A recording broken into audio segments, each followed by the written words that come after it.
Hey y'all, it's Alec with Sharing the Journey. Now today we're going to talk about full-time RV living and the reasons a lot of people we know are getting off the road, going back to traditional housing.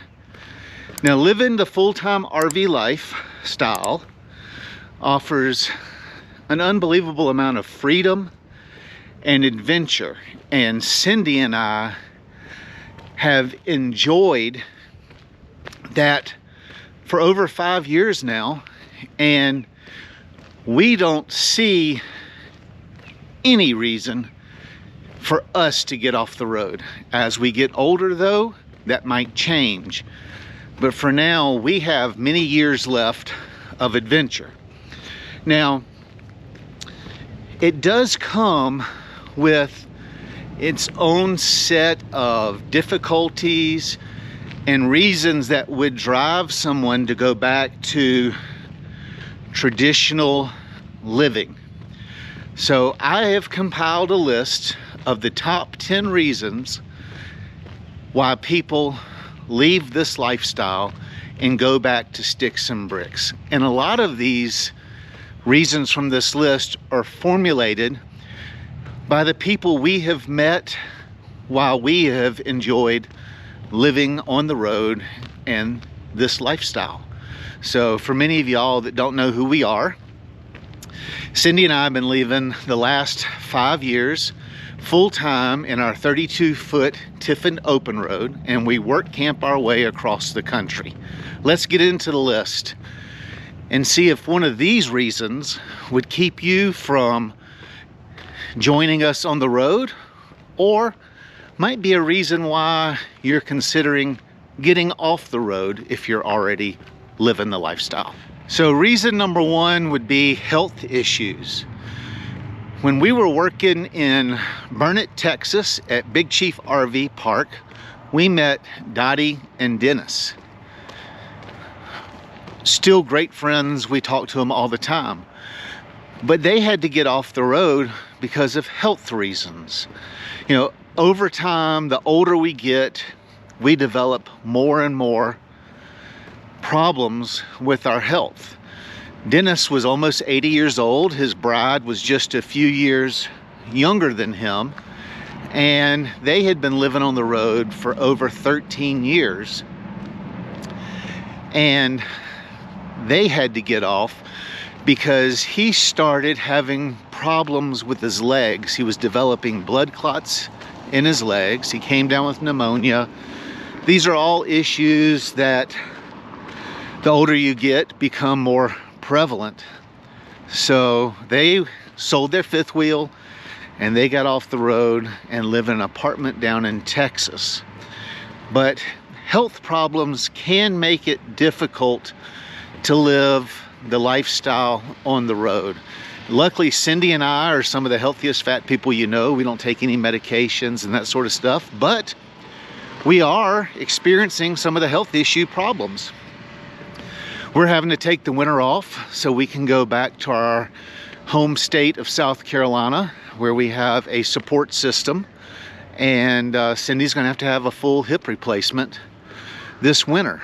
So I can see how health issues could make you decide to get off the road. Issue number two is financial concerns. RV life can be a very cost-effective way to live, especially if you do it the way we do it. We work camp, so we stay for free or for a reduced rate. Like we're paying $200 a month at this campground in Montana. And we work, we make money to supplement my retirement. And we have found that it has been a good way to live. But as your RV gets older, or as inflation gets out of control, kind of like it is here in 2024, it becomes much more expensive to live on the road. And it depends on where you are. We're in rural Montana, working just outside of Yellowstone National Park right now. everything here is expensive. Gas is 40 to 50 cents more a gallon. Groceries are 30 to 50% higher than if you're in a non-touristy, non-remote area. I know for us, we drive an hour and 45 minutes every 2 or 3 weeks to go to Bozeman to buy our groceries. So the financial concerns of living the RV life are true. And it depends on where you're RVing and what you're doing. But I have noticed that campground costs have been going through the roof. Heck, the campground we're at right now, it's nothing to pay $175 to $185 a night for a site. That is completely out of our financial realm. And even this winter, I found a job while Cindy's having her operation of working 10 hours a week for a free site because I don't want to pay $800 a month. So it can be cost effective, but the prices are going through the roof, and it does become more financially sound sometimes, I guess, to move back into a traditional sticks and bricks lifestyle. The third one is desire for stability. Now, we have struggled with this too, and matter of fact, in the next 3 years, we plan on buying a permanent RV lot. So we have a landing place, a place we can go. There's so many people on the road now that it becomes harder and harder to find a affordable place to stay, especially with all the corporations buying all these RV spots or RV parks, that it does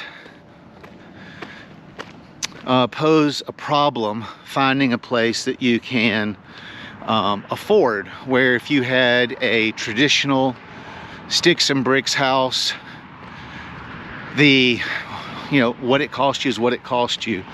There's not the influx of it going up and down, especially if you own the house outright. Now, number 4 is I listed as space constraints. This is not really as big of an issue for Cindy and I. We seem to have adjusted well to living in a small space. We went from roughly 2,600 square foot house with acreage to living in 320 square feet when we've got all the slides open. For us, it has not been an issue.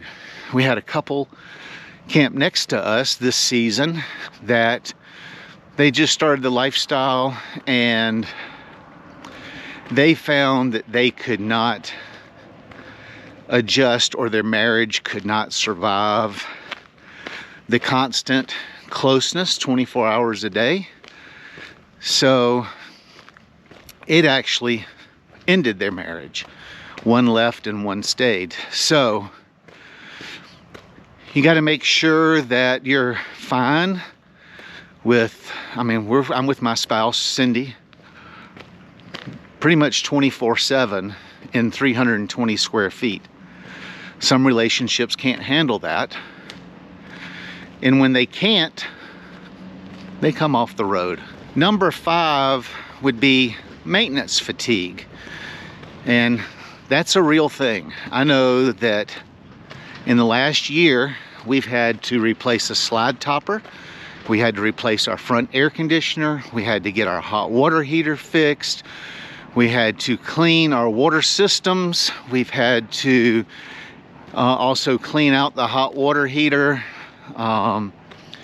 We've had to have our slide adjusted. So there's been a lot of things this year. Our camper finally hit the 5-year mark. It's a 2019 Tiffin Open Road. And it was a lot this year. It was a financial strain. It was just finding the time to do the work. And now we're going to have to replace our rear air conditioner, because I got up on the roof, it's making a lot of noise, took the cowl off, and the motor to the air conditioner is got a lot of rust and is starting to wobble a little bit, the shaft, and I'm finding it's hard to find a replacement motor. You know, nowadays they don't build things like they used to. You can't just get the parts and pieces you need always. They build them so you have to replace the whole thing. So if we have to replace the whole thing, that's $1,800. So maintenance fatigue is a real thing.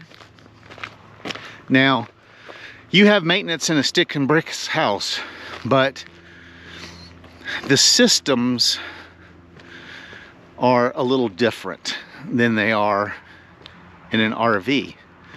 You can call, you know, Caminer Home Air Conditioning. They can come work on your air conditioner. And if you have like a Linux or something, they can probably get parts. Where in an RV, you've got a small compact unit that lots of times you just have to replace the whole thing and it becomes more costly. And in a house, you can get 15 years out of an air conditioner. We're seeing on the road, if you live full-time, you get 5 to 7 years out of one. And then all the systems are that way. So maintenance fatigue is a thing. Number 6, isolation. Some people like that, some people don't.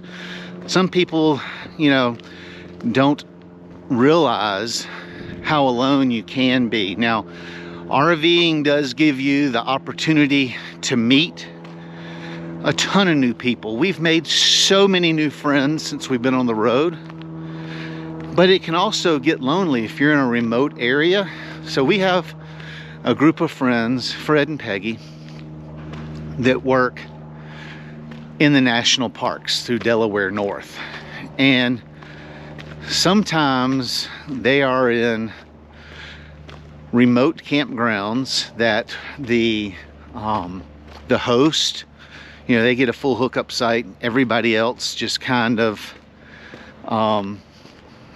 is boondocking, so to speak, in the campground. And for them, you know, sometimes they're the only worker at these campgrounds. Everybody else is coming and going every 2 to 3 days and is busy in the park. So they don't have the opportunity to build friendships and to hang out. Like last night, we actually had Fred and Peggy, and we had Mickey and Dwayne, who work at a park down the street from here, over for dinner, and we did a grill out and enjoyed our new outside tent. But not everybody has that opportunity where there's workers close by or friends close by.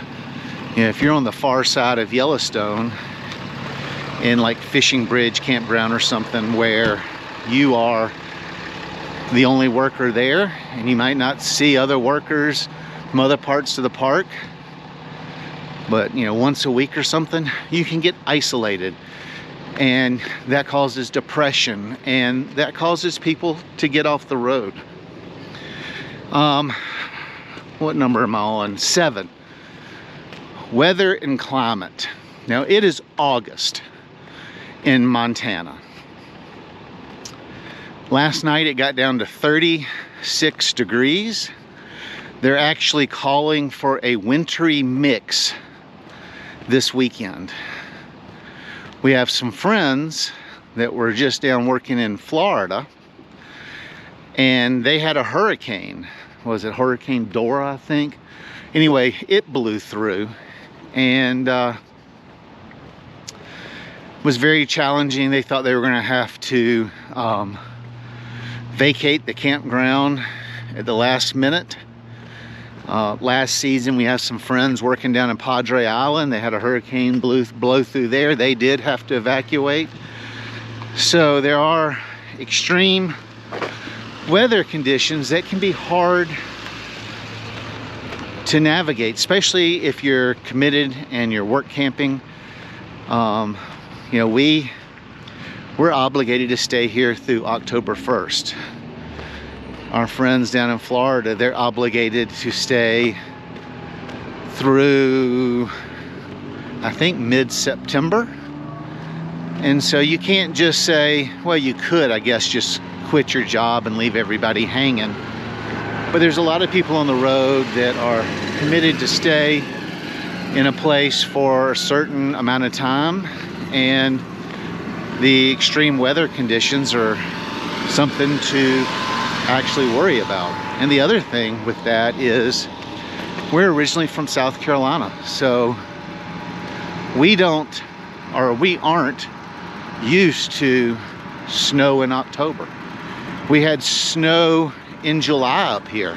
If y'all remember the video I did a while back, staying warm in your RV, we actually woke up to snow on the ground in the summer. So a lot of people can't handle those changes because it's different than what they grew up with. Now, this is the next one, number 8, is work challenges. So what do I mean? Well, we see that more and more, especially the younger people, are working remotely on the road, and they don't realize, or didn't do their due diligence or whatever, that campgrounds are not known for offering the best Wi-Fi. And even like we have a MoFi that we have a SIM card through Verizon in. It's one of the older plans, unlimited plans, that we do our internet from. We've been places that Verizon didn't work, so we didn't have internet. If you're relying on campground internet, then you are going to be hurting, because we have decent internet here, but we also have a lot of sites. If everybody gets on, it bogs down. And people that are trying to work remotely to afford this lifestyle find that it can be very challenging and limited to where they can go. They have to stay near a big city or somewhere near the interstate, somewhere that's got good, reliable internet to be able to work. And then I've been told that a number of these remote jobs are now, since COVID's over and everything, requiring its workers to come to the office once a week or bi-weekly to check in and whatnot. Well, if your job's in Atlanta, Georgia, and you're working remotely from West Yellowstone, you're not going to be able to pop in the office on a Friday afternoon for a meeting. So we have noticed that people are having to get off the road because they're not able to sustain their work environment while they are on the road. Number 9, family and social obligations. So this has really been one that's made me worry or wonder, you know, do we need to get off the road for a while? We decided not to, but I'm sure if you've been watching this channel for a while, you'll know that this past February, one of our children passed away. I get a call from my sister last night. My mother fell and ended up at the hospital. That's one of the reasons we're going home, so we can spend some quality time with our family this winter. So we are feeling the struggles of family and social obligations, and they're not really, I guess obligations kind of a harsh word. You know, we love our family, we miss our kids. I miss my parents, I miss my sister. Cindy misses her brother. So for us, instead of us getting off the road, we do schedule adjustments.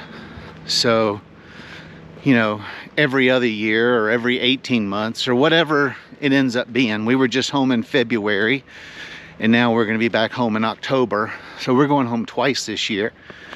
And it takes work to logistically figure out how to do that. But, you know, family's important, and we love them and we want to see them, but we also love living on the road. But we have seen, like our friends Robin and Steve, They've been on the road. They were on the road for 2 years when we met them, so they've been on the road for about 7 years. And the conversation I had with them this morning is what made me think to do this video. Is she's got a new grandbaby. Her children live in South Florida, and they have a permanent lot that they use as a home base at an RV community in Georgia. And they just kind of go and spend 2 months in somewhere and then come back, and then they go back and do a month somewhere else and come back. So they use it as a hub. But they are 10 or 12 hours from their family, and her daughter is, you know, needing her mom or grandma to come help with the babies and stuff. So they are thinking about selling their spot and moving to South Florida, whether it's another RV spot or a sticks and bricks type house. And then the final one is legal issues, you know, getting a permanent address, which I did a video on domicile, taxes, and that sort of stuff last month. But some people find it difficult to navigate all of that. We were talking to another Cindy, not my wife Cindy, last year, who decided to go back home because it was just too much trouble to try to figure out a legal way to be a resident of a state and live on the road. And so she opted to go back to, I think it was Connecticut, take a permanent job there and reestablish herself. So that's the 10 reasons I could think of that people get off the road. So while living the full-time RV lifestyle offers freedom and adventure, as you can see, it does come with a set of challenges, and either you can overcome those challenges or you can't.